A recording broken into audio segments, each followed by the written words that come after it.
जुने जे होते आयोगातले सगळे ओबीसीचे लोक, त्यांनी तर ह्या किंवा त्या कारणामुळे किंवा कशामुळे ते राजीनामा त्यांनी दिलेला आहे आणि सगळे नवीन लोक त्यांनी जे भरलेले त्यांना हवे ते, आणि त्यांच्याकडून आता जे एक सर्वेक्षण त्यांनी ते सुरू केलेलं आहे आणि प्रचंड पैसासुद्धा निर्माण झालेला आहे. आणि आपल्याला माहिती आहे की सर्व सरकारी कर्मचाऱ्यांना त्यांनी कामाला लावलेलं आहे. ते कशासाठी? तर मराठा हे मागासवर्गीय आहे हे सिद्ध करणारा डाटा त्यांना सुप्रीम कोर्टापर्यंत न्यायचा आहे. कारण मागच्या वेळेला गायकवाड आयोगाने जे काही दिलं होतं मराठा समाजाला वेगळं आरक्षण हायकोर्टानं, ते सुप्रीम कोर्टानं की हा समाज जो आहे हा मागास नाही, हा आर्थिक कुठल्याच दृष्टीनं मागास नहीं, हे गायकवाड कमीशनचा जो त्यांचा जो रिपोर्ट होता।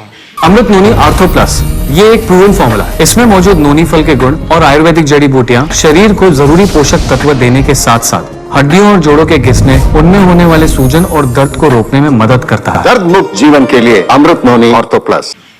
त्याच्यावरूनच त्याने त्याच्यावर बोट ठेवलं की तुम्ही तर सांगता की एवढे साखर कारखान्यांचे एवढे मंत्री यांचे मुख्यमंत्री एवढे दूध संस्था आणि बँका वगैरे, मग मग जिल्हा परिषद पंचायत समिती मेंबर, मग हे मागास कसे?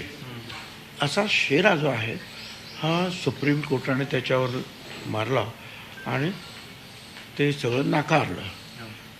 तर ते कसं आहे बरोबर हे दाखवण्यासाठी हा दुसरा प्रयत्न, म्हणजे एकीकडून सगळे मराठा समाज ओबीसीमध्ये टाकायचे कोण म्हणून, दुसरीकडून 3 न्यायमूर्ती आहेत ते क्युरेटिव्ह पिटिशन वगैरे जे आहेत त्याचा अभ्यास करणार, तिसरीकडून हे जे सर्वेक्षण जे आहेत ते करून वेगळं परत मराठा समाजाला आरक्षण ते 12-15% द्यायचं आहे त्याची तयारी करणार. म्हणजे सगळीकडे जे आहे एकतर्फीच कार्यवाही होताना आपल्याला दिसते.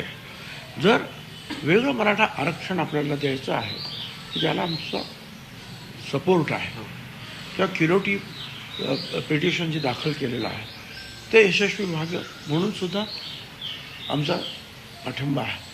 मग हे जर आहे तर या सगळ्या मराठा समाजाला कुणबी समाजामध्ये टाकण्याचं कारण काय?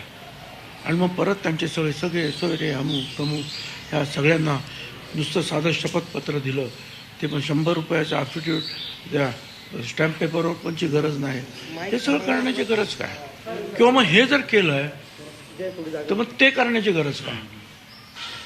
तसं सगळ्याच बाजूने जे आहे हा संभ्रम आहे. म्हणजे मुख्यमंत्री बोलतात मी ऐकतो, परंतु मनाचं समाधान होत नाही आहे. तुम्ही असं केलं असतं की ठीक आहे आपल्याला वेगळंच आरक्षण द्यायचंच आहे, काम सुरू केलं, आम्ही काही म्हणत नाही तिथे, किंवा क्युरेटिव्ह पिटिशन आम्ही काही म्हणत नाही.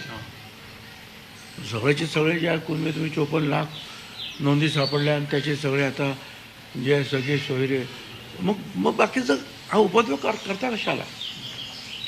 परत शिंदे कमिटी जे आहे हे त्यांचा मुदत संपली, काम संपलं त्यांचं, चालू ठेवा कशाला? सुप्रीम कोर्टाचे जे मुख्य न्यायाधीश आहे त्यांचा पगार 2,80,000 रुपये आहे आणि यांचं 4.5 लाख रुपये प्रत्येकी, जे असं मला कळलं आहे. ते कशासाठी? बरं ते तेवढेच नाही, त्यांच्या खाली तो स्टाफ असणार, काम करत असणार. कशासाठी? झालं ना तुमचं काम. तुम्ही अगोदर सांगितलं की त्या निजामशाहीमध्ये आमच्या ज्या नोंदी अडकलेल्या ते शोधलं. मग म्हणाले मराठवाड्यामध्ये सगळ्यांना ते का, मग सगळ्या महाराष्ट्रामध्ये, मग सगळ्यांना ओबीसीमध्येच घ्या. हे सगळे जे हट्ट जे आहे पुरवण्याचं काम सरकार करत आहे. ठीक आहे, लोकांची मागणी आहे, आपण त्यांना प्रतिसाद दिला पाहिजे. परंतु तो ज्याप्रमाणे आपण म्हणतो आहोत की आम्ही कुणावर अन्याय करणार नाही म्हणजे 54 लाख जर जे नोंदी सापडल्या आणि त्याच्या आणखी दुप्पट तिप्पट लोक ओबीसीत आले म्हणजे ओबीसीला धक्का लागणार नाही, ढकलून बुकलून बाहेर काढण्याचं काम आहे. नावाला ओबीसी आहे, परंतु त्याच्यामध्ये कुठलाही फायदा जो आहे ओबीसीला राजकीय असेल, शैक्षणिक असेल किंवा आणखीन काय असेल तो मिळणार नाही. बरं, ही सगळी मंडळी जी आहेत परत उद्या मराठा आरक्षण वेगळं दिलं, इकडे पण मग तिकडे पण मग तिकडे पण, मग ते तुमचं ते सारथीमध्ये ते पण तिथेच, मग महाज्योतीमध्ये पण तेच. अरे आहे काय, काही कुठेतरी तुम्ही क्लॅरिटी देणार की नाही ओबीसी समाजाला? हां, हा समाजसुद्धा मतदान करतो हे विसरता येत नाही आपल्याला. आणि मग काही लोक म्हणतात की तुम्ही दोन समाजामध्ये तेढ वाढवता. मला सांगा काय करायला पाहिजे, कुठे आम्ही चुकतो? तुम्ही कुठलं तरी एक बाजू धरून मराठा समाजाचे त्यांना न्याय द्या तुम्ही. तर सगळीकडूनच जर तुम्ही अशा रीतीने जर काही निर्णय झाले तर लोक प्रक्षुब्ध होणार.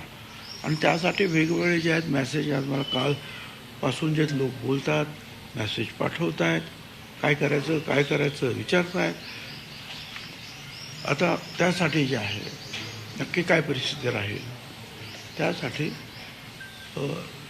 जे लोक आमच्याबरोबर, जे आम्हाला कल्पना आहे की ओबीसीमध्ये काम करत आहेत, सगळ्या लोकांना बोलवणं काही शक्य नाही, कारण ती काही जाहीर सभा नाही आहे.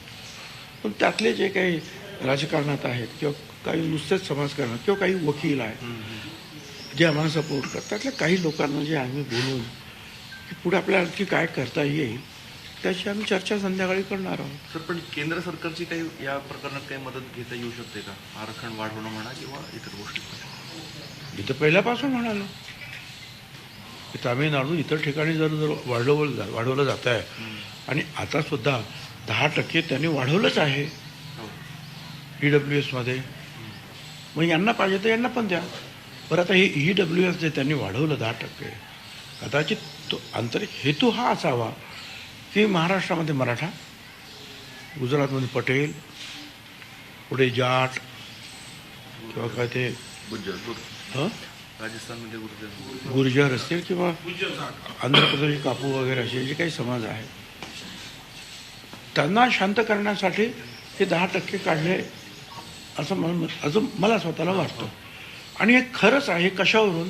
तर बाकीच्या सगळ्या ठिकाणचे पटेलांपासून गुर्जर जाट सगळ्यांची आंदोलनं थांबली आणि महाराष्ट्रामध्ये सुद्धा सरकारने जाहीर केलं की या 10% आरक्षण जे EWS त्याच्यामध्ये 85% मराठा समाजानेच त्याचा फायदा घेतलेला आहे.